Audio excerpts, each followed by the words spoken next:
our Lord would forbid anybody to pray alone with him. Because they say, instead you should go back and you should stand until everybody else receives their communion. That's just absurd. The first thing that you should do when you receive Christ is immediately enter into meditation. That's the whole point of his presence in you. So, meditation. Discursive meditation can be defined as a reasoned application of the mind to some supernatural truth in order to penetrate its meaning, to love it, and to carry it into practice with the assistance of grace. The distinguishing note of meditation is that it's a discursive type of prayer, and therefore attention is absolutely indispensable. So if you want to meditate well, you have to arrange the circumstances so that you can pay attention interiorly. Now, usually when people become proficient in meditation and become really good at it, that is, they develop a habit. St. Thomas doesn't say that prayer is a habit. He says that it's an act of a habit, the virtue of religion. But it requires a number of different other habits to be in place in order for us to master it well. There has to be the habit of always rendering God his due. There has to be a love of God, which is in charity. There has to be custody of the mind. A person has to have custody of the mind in order to keep that under control, his mind under control. He has to have a kind of a discipline of life and a spirit of mortification. We'll talk more about that later. But he has to actually so that he can maintain attention. To maintain that attention, normally when people are starting, they have to put everything aside, get to a quiet place where they can spend the 15 minutes in meditation. I always tell people start out with 15 minutes of meditation. Start out with it. And if you can't do that, start out with, you can break it up. So where you do 10 in the morning or 5 in the evening or something of that sort. But get to the point where you can do at least 15 minutes.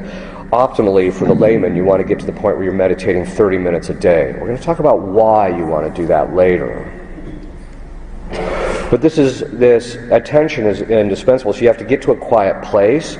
Now, I realize if you have children, this is going to be extremely difficult, but you're just going to have to get up a little bit earlier in the morning or stay up after the children go to bed, or do it so that you can get to the point where there's that quiet place.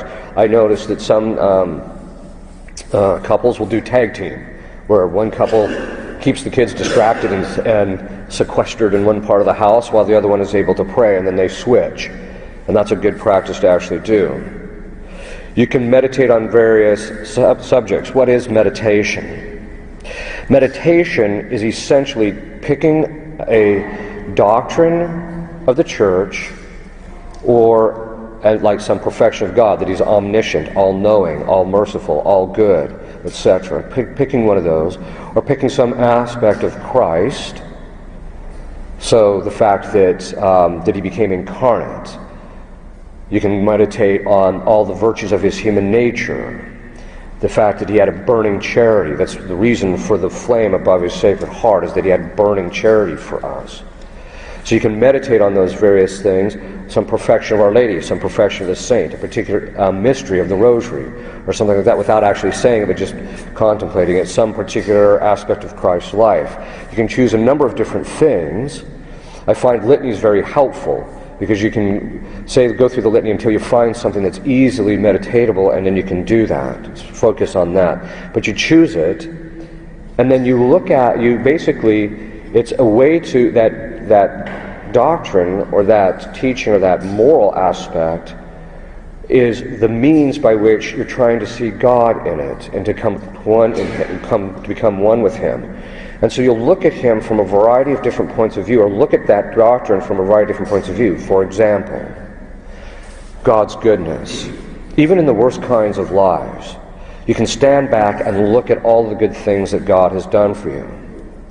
So you can practice on developing the virtue of gratitude, which is a sub-virtue to the virtue of justice. And the virtue of gratitude, so you would look at how good God was to you. He's providing for you. He's providing a home for you. He's giving you grace. He gave you Catholic faith. He's actually given you specific graces to start overcoming your difficulties. He might have given you a good spouse. The fact that he gave you the children. All of these things.